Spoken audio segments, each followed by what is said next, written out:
5 ימים אחרי אירוע רצחני, אכזרי ומפתיע.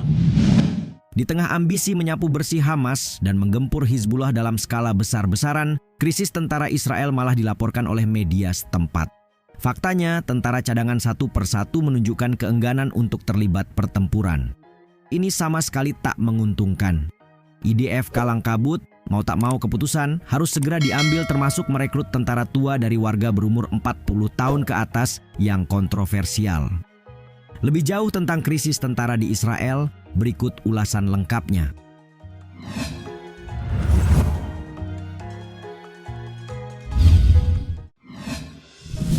Tentara cadangan menolak berperang.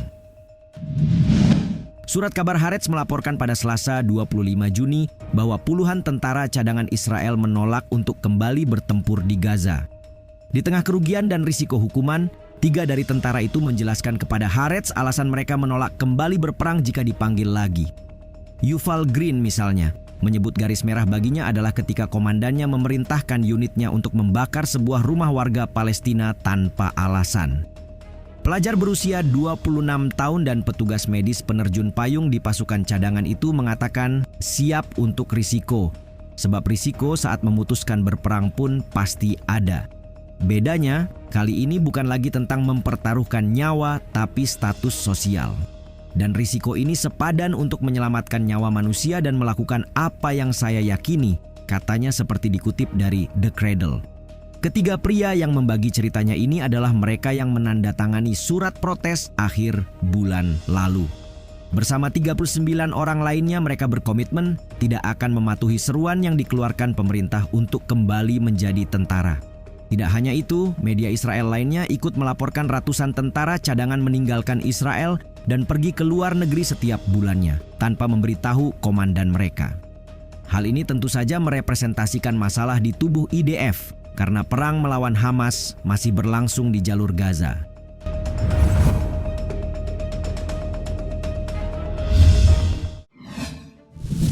Siswa ultra-ortodoks boleh direkrut. Dalam menghadapi krisis wajib militer yang parah dan semakin banyak tentara cadangan yang menolak kembali ke Gaza, militer Israel berupaya membentuk brigade baru. Tepatnya pada 25 Juni lalu, Mahkamah Agung Israel memutuskan bahwa militer harus mulai merekrut siswa agama Yahudi ultra-ortodoks.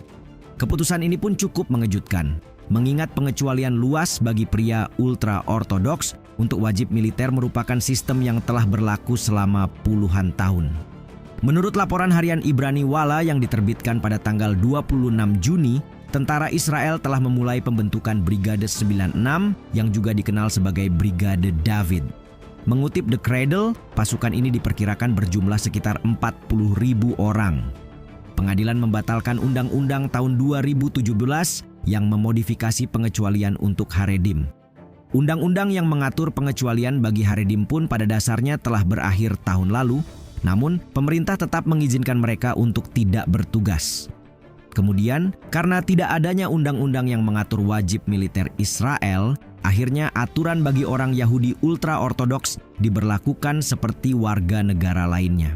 Keputusan hukum tersebut menyebabkan kekacauan besar dalam koalisi pemerintah Israel yang rapuh ketika Partai Perdana Menteri Benjamin Netanyahu awal bulan ini mengambil tindakan untuk menunda rancangan wajib Yahudi Haredim. Keputusan pengadilan ini diambil ketika perang di Gaza berlarut-larut dan jumlah tentara yang tewas terus meningkat.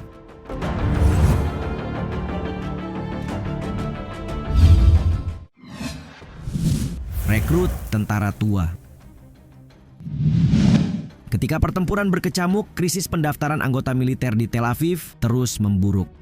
Sebagai langkah solutif, Parlemen Israel, Knesset, menyetujui pembacaan pertama rancangan undang-undang pada 24 Juni yang bertujuan untuk meningkatkan usia pembebasan dari dinas cadangan tentara untuk sementara waktu.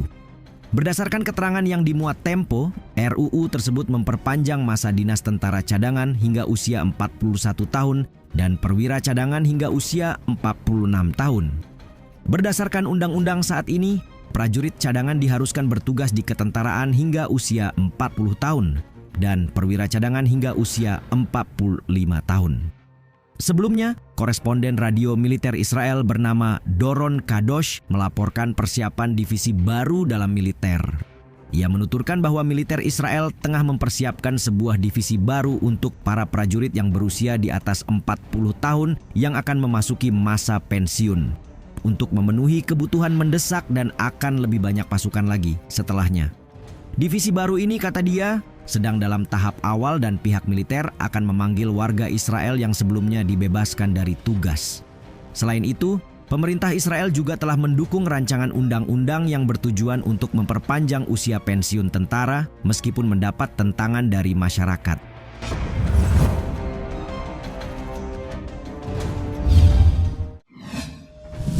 Perpanjang masa bakti tentara. Melanjutkan pembahasan RUU yang disetujui pada 24 Juni, perpanjangan masa dinas ternyata juga tercatat di sana. Dalam hal ini, beberapa profesi yang ditentukan oleh Menteri Pertahanan diperpanjang masa dinasnya hingga usia 50 tahun, termasuk dokter tempur, paramedis, dan teknisi. Sebagaimana diketahui, tingginya jumlah kematian dan cedera akibat perang menjadi kendala saat IDF masih membutuhkan sejumlah besar tenaga kerja di lapangan.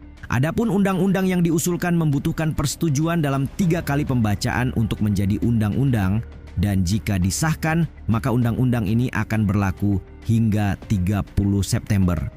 Perpanjangan perintah sementara diperlukan pada tahap ini untuk memungkinkan IDF tetap melayani petugas cadangan yang tidak dapat diganti. Demikian bunyi rancangan undang-undang tersebut.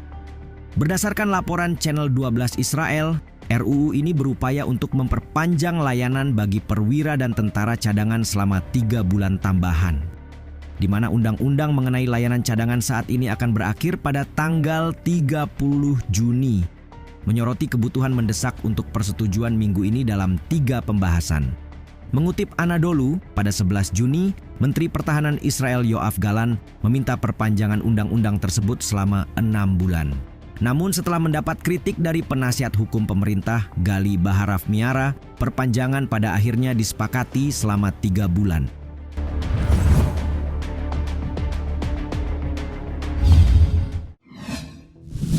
"7.000 tentara alami gangguan mental." Gangguan mental juga menjadi salah satu faktor krisis tentara di Israel. Bahkan, Divisi Rehabilitasi Kementerian Pertahanan Israel dalam pengumuman pada bulan April menyebut pihaknya siap menerima sekitar 8.000 anggota pasukan keamanan yang mengalami masalah kesehatan mental. Pengumuman ini diketahui sejalan dengan instruksi Kementerian Pertahanan yang menyinggung korban luka emosional tentaranya dalam sebuah pengarahan tertutup. Melalui sebuah keterangan Jerusalem Post, disebutkan bahwa lebih dari 7.000 tentara IDF yang terluka dalam perang saat ini, hampir 30% diantaranya menderita luka emosional. Dari angka tersebut, 60% menyatakan bahwa perang secara spesifik menyebabkan kerusakan emosional. Faktanya, gangguan stres pasca trauma adalah salah satu masalah kesehatan mental paling umum yang muncul akibat konflik dan perang, sebagaimana yang dihadapi Israel sejak 7 Oktober. Sayangnya, para penyintas menyebut negara mereka hanya menjanjikan lebih dari yang mampu diberikan. Hadir dalam debat di Knesset pada 16 April, para penyintas Festival Nova berbicara tentang kekurangan perawatan bagi pasien kesehatan mental. Mereka yang berhasil melarikan diri hidup-hidup dari insiden 7 Oktober itu pun berjuang setelah menderita luka emosional dengan bantuan psikologi sejak saat itu.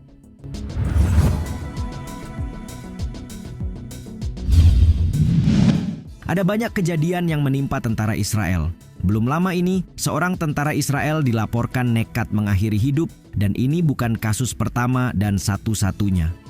Laporan radio Israel yang dimuat ulang Detik News menyebut bahwa tentara tersebut dikonfirmasi bunuh diri setelah diperintahkan untuk kembali menjalani tugas militer di jalur Gaza yang sedang dilanda perang. Namun yang menjadi pertanyaan, mengapa Israel terus memaksakan diri di tengah situasi tentara yang tak kondusif?